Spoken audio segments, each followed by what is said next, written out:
یہ شخص یونیسیف کا بانی ہے۔ یونیسیف نے پچھلے کئی سالوں میں دنیا بھر کے لاکھوں بچوں کو تعلیم، صحت اور غربت جیسے بہت سے شعبوں میں مدد دی ہے، مگر ان تمام اچھے کاموں کے باوجود صرف اس لیے کہ وہ مسلمان نہیں ہے، کیا وہ ہمیشہ جہنم میں رہے گا؟ یا ان سائنسدانوں کا کیا ہوگا جیسے البرٹ آئنسٹائن، نیکولا ٹیسلا یا آئزیک نیوٹن، جنہوں نے انسانیت کو فائدے پہنچائے؟ کیا یہ سب صرف اس لیے جہنم میں جائیں گے کہ یہ مسلمان نہیں تھے؟ بلکہ چلیں اس سوال کو اور بھی مشکل بناتے ہیں۔ صرف اس لیے کہ کوئی شخص مسلمان ہے، چاہے وہ کتنا ہی برا انسان ہو، اپنے گناہوں کی سزا بھگتنے کے بعد کیا آخر کار وہ بھی ہمیشہ کی جنت میں چلا جائے گا؟ کیا یہ ناانصافی نہیں لگتی؟ آج ٹوورڈز ایٹرنیٹی میں اس مشکل سوال کا جواب دیا جائے گا۔ میں اس معاملے پر آپ کے خیالات جاننے کے لیے بےتاب ہوں، کیونکہ مجھے یقین ہے کہ آپ کے ابھی اور بعد کے خیالات میں بہت فرق ہوگا۔ اب تصور کریں آپ ایک قبیلے میں پیدا ہوئے تھے، آپ جدید دنیا سے دور کسی جزیرے پر رہتے ہیں اور آپ نے اپنی پوری زندگی اسلام کے متعلق نہیں سنا اور آپ کا انتقال ایک غیر مسلم کے طور پر ہوا۔ کیا اس کا یہ مطلب ہے کہ آپ ہمیشہ جہنم میں رہیں گے؟ اسلام میں اس صورتحال کے حامل لوگوں کو اہل فترہ کہا جاتا ہے،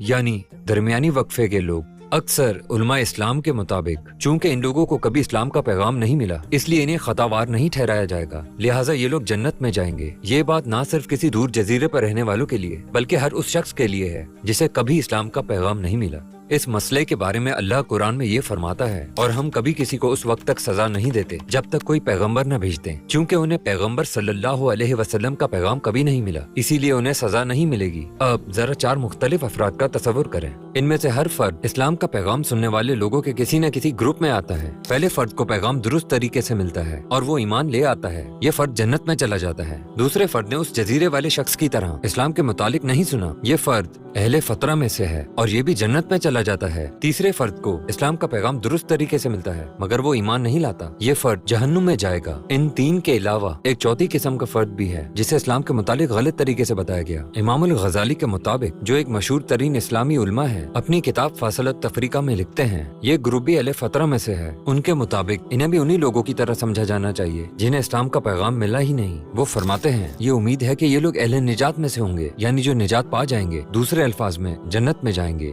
پہلے 3 گروپس کو آسانی سے سمجھا جا سکتا ہے، مگر یہ چوتھا گروپ کیسے؟ کسی شخص کو اسلام کا پیغام غلط طریقے سے کیسے ملتا ہے؟ یہاں جو اہم اصطلاح سامنے آتی ہے وہ عربی لفظ تکلیف ہے، جس کا ترجمہ مذہبی ذمہ داری کیا جا سکتا ہے۔ تکلیف کسی شخص پر لاگو ہونے کے لیے ضروری ہے کہ اسے اسلام کا پیغام صحیح طور پر پیش کیا جائے۔ تصور کریں کہ کسی کو کوئی بات اسلام کے نام پر بتائی جائے مگر جو کچھ بتایا گیا وہ مکمل جھوٹ ہو یا اسلام سے اس کا کوئی واسطہ نہ ہو۔ اس صورت میں تکلیف کی شرائط کبھی پوری نہیں ہوتی۔ اپنی کتاب میں امام الغزالی اس گروپ کے بارے میں یہ فرماتے ہیں، چاہے انہوں نے پیغمبر صلی اللہ علیہ وسلم کا نام سن رکھا ہو مگر ان کی صفات اور کمالات کے بارے میں نہ سنا ہو۔ مزید وضاحت سے کہوں تو وہ نبی پاک کو بچپن سے اس طرح پہچانتے رہے ہوں کہ معاذ اللہ محمد نامی ایک جھوٹے شخص نے نبی ہونے کا ایک جھوٹا دعویٰ کیا۔ میری رائے میں ان کی صورتحال بھی پہلے گروپ والوں کی طرح ہے، یعنی جنہوں نے کبھی اسلام کے متعلق نہیں سنا، کیونکہ انہوں نے پیغمبر صلی اللہ علیہ وسلم کا نام تو سنا مگر ان کی اصل خوبیوں کے بالکل الٹ۔ ایسی غلط معلومات کسی شخص کو سوچنے یا سچ تلاش کرنے پر نہیں ابھارتی۔ تصور کریں کہ عجیب و غریب نام کا کوئی دہشت گرد گروپ سامنے آتا ہے اور وہ درجنوں لوگوں کے قتل عام کا ذمہ دار ہے۔ کیا آپ اس گروپ یا اس کے بنانے والے میں دلچسپی لیں گے؟ کیا آپ کبھی ان کے نظریات پر عمل کرنے کا سوچیں گے کہ ہو سکتا ہے یہ لوگ صحیح راستے پر ہوں؟ کیا آپ ان کے عقائد جاننا شروع کریں گے؟ کیا آپ کبھی ان کے ساتھ ہمدردی کریں گے؟ میرا نہیں خیال۔ اس وجہ سے امام الغزالی نے فرمایا اس سے کسی شخص میں سوچنے یا سچ تلاش کرنے کا جذبہ نہیں ابھرتا، بلکہ انہوں نے احتیاط سے اپنے الفاظ استعمال کرتے ہوئے کہا یہ امید ہے کہ وہ اہل نجات میں سے ہوں گے، یعنی جو نجات پا جائیں گے۔ ظاہر ہے صرف اللہ جانتا ہے کہ کون اہل الفترہ میں ہے اور کون نہیں، اور ہم بالکل نہیں جان سکتے کہ کسی کے دل میں کیا ہے، وہ کن حالات سے گزرے ہیں، انہوں نے کیا سنا اور کیا نہیں، یا اپنی زندگیاں کیسے گزاری۔ اسی لیے ہم کسی بھی شخص کے بارے میں یہ نہیں کہہ سکتے کہ یہ اہل الفترہ میں سے ہے۔ ایسا دعویٰ کرنا ایک بہت بڑی غلطی ہوگی۔ اب ان سب باتوں کے بعد اس سوال کو بدلتے ہیں جو ہم نے شروع میں کیا تھا۔ ایک ایسا شخص ہے جس نے انسانیت کے لیے عظیم کام کیے ہیں اور اسے اسلام کا پیغام بھی صحیح طور پر ملا تھا مگر اس نے قبول نہیں کیا، کیا یہ شخص ہمیشہ کے لیے جہنم میں جائے گا؟ اگر وہ دنیا سے جا چکا ہے تو جواب ہاں میں ہے، لیکن اگر وہ زندہ ہے تو جواب نہیں معلوم۔ بظاہر سادہ بات لگتی ہے مگر یہاں ہمیں ایک اہم بات ذہن میں رکھنی ہوگی، ہم کبھی یہ نہیں جان سکتے کہ یہ شخص مستقبل میں مسلمان ہو جائے گا یا نہیں۔ ہو سکتا ہے 30 سال بعد یا اپنی موت سے 3 دن پہلے ہو جائے۔ حقیقی زندگی میں اس کی بہت مثالیں ہیں۔ یاد رکھیں اصل اہمیت ان کے موجودہ حال کی نہیں بلکہ موت کے وقت ان کے ایمان کی حالت کی ہے۔ ہمیشہ کی جہنم اس بات کی سزا نہیں کہ اس وقت وہ مسلمان نہیں، بلکہ یہ ایمان کے بغیر مرنے کی سزا ہے۔ अगर किसी के दिल में अभी भी ईमान की चिंगारी मौजूद हो तो अल्लाह उसे मरने से पहले किसी भी तरह ईमान लाने का मौका दे सकता है, लेकिन अगर वो ईमान के बगैर मर गए तो गोया उनके दिल से ईमान की रोशनी और ईमान लाने की तौफीक छीन ली गई थी, इसीलिए वो कभी ईमान नहीं लाए।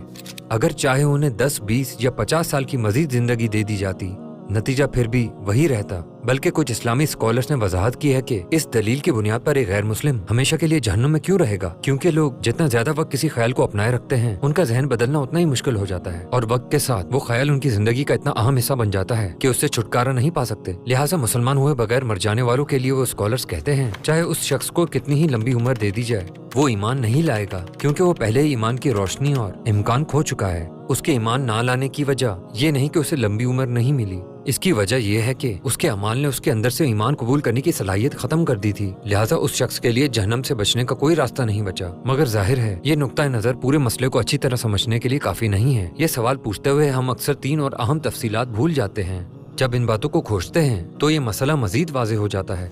पहली बात, हम ये नहीं समझते कि जो नेकियां हम करते हैं वो हकीकत में हमारी नहीं होती। क्या मतलब? क्या आपने कभी पहला वायरलेस फोन देखा है? अब उसे इजाद करने वाले शख्स मार्टिन कूपर के बारे में सोचें। मैंने इजाद का लफ्ज कहा, मगर दर हकीकत उसने ये सिर्फ दरियाफ्त किया था। क्यों? क्योंकि उसने कायनात में अल्लाह के कायम करदा कवानीन पर सिर्फ अमल किया था और अल्लाह के बनाए हुए मटेरियल्स को दुरुस्त तरीके से जोड़ा था, यानी वो असल बनाने वाला नहीं था। चलिए मैं वजाहत करता हूँ। हर उस चीज के बारे में सोचे जो वायरलेस फोन इजाद करने के लिए जरूरी है। मसलन कायनात के कवानीन को इस तरीके से तरतीब देना पड़ा जिससे ये मुमकिन हुआ। मतलब अगर इसे देखें तो क्या ये धात के 2 टुकड़ों की आम सी चीज है जो एक शहर से दूसरे शहर में आवाज की लहरों को मुंतकिल करती है? बिल्कुल नहीं। ऐसा होने के लिए फिजिक्स के कवानीन को सही तौर पर कायम करना और बरकरार रखना पड़ता है। इसके अलावा इलेक्ट्रोमैग्नेटिक लहरों को हवा में आजादाना सफर करना पड़ता है। और फिर खुद मार्टिन कूपर को देख लें, इस इजाद के मुतालिक सिर्फ सोचने के लिए भी उसके दिमाग, उसके नर्वस सिस्टम और दूसरे जिस्मानी सिस्टम्स को दुरुस्त तौर पर काम करना पड़ता है। और ये सब कुछ अल्लाह ही के निजाम से चल रहा है। यहाँ तक कि इस ख्याल का दिल में आना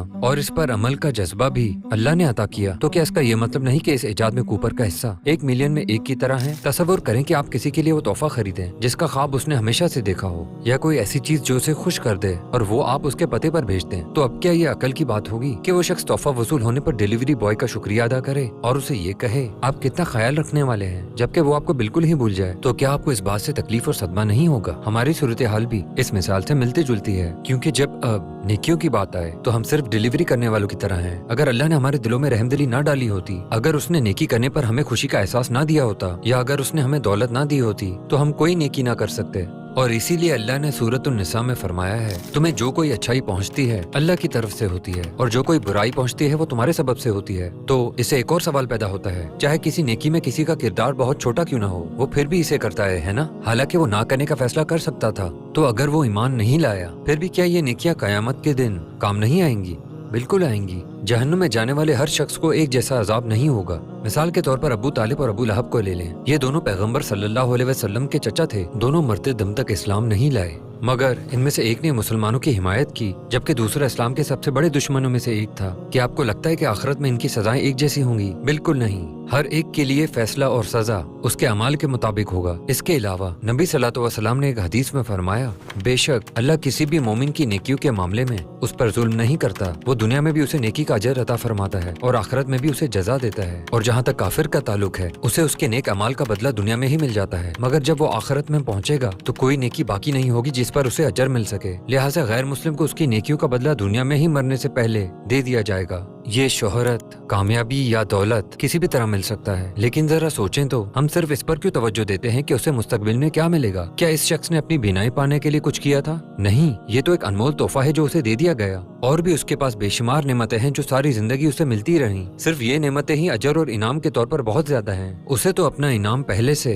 पैदाइश के साथ ही मिल गया। दूसरी तरफ ईमान एक ऐसा जरिया है जो इस दुनिया की आर्जी चीजों को हमेशा की नेमतों में बदल देता है। अगर वो शख्स ईमान वाला है तो असल इनाम आखिरत में दिया जाएगा, अगर नहीं तो उसका इनाम सिर्फ इस दुनिया तक महदूद है। इंसानों को इस दुनिया में भेजने का एक बुनियादी मकसद है, इन्हें यहाँ आजमाने के लिए भेजा गया है, और जन्नत में दाखिल होने के लिए बुनियादी शर्त ईमान है। सिर्फ इंसानियत नहीं, नेक अमाल भी जरूरी है, मगर वो दूसरे नंबर पर आते हैं। दूसरी तफसील जो हम अक्सर भूल जाते हैं वो ये कि हम असल में ये नहीं समझते कि गैर मुस्लिम क्या जुर्म करते हैं। क्या एक मखलूक का दूसरी के साथ किया गया अच्छा अमल अपने खालिक के इनकार का जुर्म छुपा सकता है? इसी को तो कुफर कहा जाता है। हम इसे यूं समझ सकते हैं, हर मजहब के नजदीक खालिक की अपनी एक तारीफ है, और जब आप कोई एक तारीफ मान लेते हैं तो उसके साथ वाबस्ता पूरे निजाम को भी कबूल कर रहे होते हैं। सिवाय इस्लाम के हर मजहब में खालिक के बारे में झूठे और बिगाड़े हुए अकीदे हैं। मसलन किसी का मानना है कि इंसान ने खुदा से कुश्ती लड़ी और खुदा वो धोखे से जीत गया, या ये कि खुदा अपने कामों पर नादिम हो सकता है, वो कुछ मखसूस चीजें देख या जान नहीं सकता, या वो भी थक सकता है। कुछ ऐसे खुदा पर यकीन रखते हैं जो मर सकता है या जिसके हम पल्ला शरीक हैं। कुछ का मानना है कि बुराई पैदा करने वाला खुदा कोई और है, जबकि कुछ कहते हैं कि मुख्तलिफ खुदा हैं जो एक दूसरे से मुकाबला करते हैं। और ये ऐसे अकीदे नहीं है कि जिनके थोड़े से फॉलोअर्स हों। ये इस्लाम के अलावा दुनिया के कुछ दूसरे बड़े बड़े मजाहिब के अकीदे हैं। इस्लाम में इन्हें खुदा पर बहतान लगाना या झूठ बांधना समझा जाता है। इस्लाम की तालीमात के मुताबिक अल्लाह अहद है, यानी यकता और बेमिसाल है। अल्लाह का कोई शरीक, कोई हरीफ या बराबरी करने वाला नहीं है। उसका हर बंदा किसी भी वक्त बराए रास्त उसे पुकार सकता है बगैर किसी दरमियानी वास्ते के, और उससे दुआ मांग सकता है। अल्लाह असमद भी है, यानी वो हर मखलूक और हर चीज से बेनियाज है। वो किसी चीज का मोहताज नहीं है, बल्कि हर चीज उसकी मोहताज है। उसकी कुदरत लामहदूद है, उसका इल्म कायनात की हर चीज को घेरे हुए है, और वो हर उस सिफत से पाक है जो कमजोरी या नाअहली को जाहिर करे। हमें सच्चाइयाँ समझाने के लिए वो हमें पूरी कायनात में खुली और साफ निशानियाँ दिखाता है। अब जरा एथियस्ट या एग्नोस्टिक्स के बारे में सोचें। वो खुदा पर ईमान नहीं रखते, जबकि कायनात की हर चीज, चाहे जिसे हम देख सकते हों या जिन्हें ना देख सकते हों, हमें अल्लाह उसके नामों और उसकी सिफात की पहचान कराती है। उसके वजूद के इनकार का मतलब है पूरी कायनात में मौजूद हर चीज की गवाही और उनके दिए हुए पैगामात का इनकार करना, गोया इन सबको झूठ करार देना। इसके साथ साथ इनमें से हर चीज को एक मकसद के साथ बनाया गया, मगर जब खालिक का इनकार किया जाता है तो गोया वो शख्स दावा कर रहा होता है कि ये बेमकसद इत्तेफाकी चीजें हैं। इस नजरिए के मुताबिक हर चीज इत्तेफाकी तौर पर वजूद में आ गई, और ये बेमकसद मादे के सिवा और कुछ नहीं। ये सारी मखलूकात पर एक बहतान है, मगर इससे भी बढ़कर ये उनके खालिक अल्लाह के खिलाफ किया गया एक बहुत बड़ा जुर्म है। दर हकीकत ये इस तरह कहना है, तूने ये कायनात नहीं बनाई, इसका कोई मकसद नहीं, और तू ऐसा कहने पर मुझे जहन्नुम में नहीं डाल सकता। लिहाजा अगर आप सोचें तो अल्लाह का इनकार करने से बड़ा और कोई जुर्म नहीं हो सकता, क्योंकि इसका मतलब एक ऐसी जात पर बहतान लगाना है जिसके नाम और सिफात लामहदूद हैं, और चूंकि उसके नाम और सिफात लामहदूद हैं तो उसके खिलाफ किया जाने वाला जुर्म भी लामहदूद है, और मुजरिम को जेल में अपना वक्त मुकम्मल करने के बाद ही रिहाई मिल सकती है। मगर चूंकि अल्लाह का इनकार करने वाले शख्स का जुर्म लामहदूद होता है, लिहाजा जहन्नम उसका ठिकाना बन जाती है, और उसकी पूरी जिंदगी में किया गया कोई भी नेक अमल इस जुर्म की तलाफी नहीं कर सकता। इंसान होने के नाते हम अक्सर अपनी तवज्जो और यकसुई निहायत छोटी, बिल्कुल मामूली और बेमकसद चीजों पर लगा देते हैं, जबकि दूसरी तरफ इनसे कहीं ज्यादा बड़े मसाइल मौजूद हैं जो हमें हल करने हैं, जैसे कि हमारी तख्लीक का मकसद या इस कायनात को तख्लीक करने की वजह। एक सच्चाई और भी है जिसे मौत कहते हैं, जो हर रोज 2.5 लाख इंसानों को साथ ले जाती है, और हम सबको भी आखिरकार उसी मंजिल की तरफ जाना है। ऐसी सूरत में उस शख्स की माजरत नहीं मानी जा सकती जिसने घंटे बल्कि महीने छोटी मामूली और गैर अहम चीजों में गंवा दिए। और आखिर में तीसरी तफसील जिसे नजरअंदाज कर दिया जाता है, खुद को मुसलमान कहने वाला हर शख्स जन्नत में नहीं जाएगा। मौत के वक्त जब फरिश्ता जिस्म से रूह निकालने वाला होता है तो शैतान उस मुसलमान के पास आता है। वो इस लम्हे के इंतजार में होता है, और अब वो अपना आखिरी वार करके उस शख्स को काफिर बनाने की कोशिश करता है। जानते हैं उस नाजुक लम्हे में हमें कौन सी चीज बचा सकती है? ईमान की गहराई, वो ईमान जो दिल में मजबूती के साथ जमा हुआ हो। अगर उस शख्स की रूहानी हालत बहुत कमजोर है तो फिर उसके लिए सूरत हाल बहुत मुश्किल हो जाएगी। इसीलिए उलमा इस्लाम की सबसे बड़ी फिक्र यही रही है कि वो हमेशा अपने ईमान की हिफाजत करें और उसे सही सलामत कब्र में ले जाएं।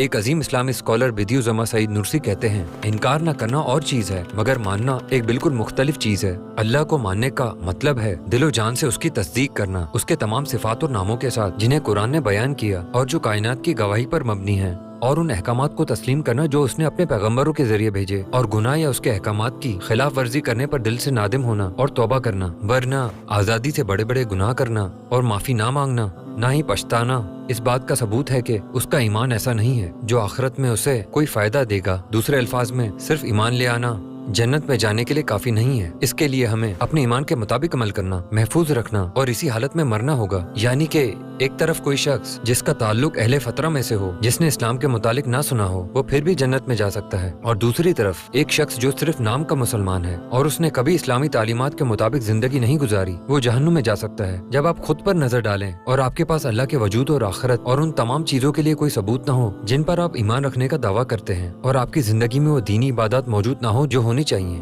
जैसे कि नमाज, ज़कात और रोजा, बल्कि जिंदगी में वो सब मौजूद हो जो नहीं होना चाहिए, जैसे झूठ बोलना, गीबत करना, जिना करना या दूसरों को धोखा देना। तो सिर्फ ये कहना कि मैं ईमान लाया हूँ आपको कब्र में ईमान के साथ ले जाने के लिए काफी नहीं होगा। मगर इन तमाम वजाहतों के अलावा एक और चीज हम अक्सर भूल जाते हैं। क्या चीज हमें ये सवाल उभारती है कि आखिर क्यों ये लोग जहन्नुम में जाएंगे? हमें रहमदिली और इंसाफ का एहसास है ना, मगर ये एहसासात असल में हमें किसने दिए? अल्लाह ने। अपने बच्चे के लिए माँ की मोहब्बत और रहमदिली से लेकर वो मोहब्बत और देखभाल जो हम लाखों मादा जानवरों में उनके बच्चों के लिए देखते हैं, ये सब कुछ अल्लाह ही की तरफ से है। क्या आपके ख्याल में ये मुमकिन है कि जिस जात ने हम में बेपनाह रहमदिली पैदा की वो हमसे कम रहमदिल होगा? हरगिज नहीं। यही बात हमारे इंसाफ के जज्बे के लिए भी है। अल्लाह हमें कभी कोई ऐसी सजा नहीं देगा जिसके हम वाकई मुस्तहिक ना हो। हमने जिन वजाहतों पर भी अब तक बात की, अगर इनमें से किसी एक का भी हमें इल्म ना होता तो यही बात इस मसले को समझने के लिए काफी होगी। अल्लाह जिसने यूनिसेफ के बानी और तमाम गैर मुस्लिमों को पैदा किया, वो यकीनन उनसे अपने लामहदूद इंसाफ और रहम के साथ मामला फरमाएगा। ये फैसला उसका है।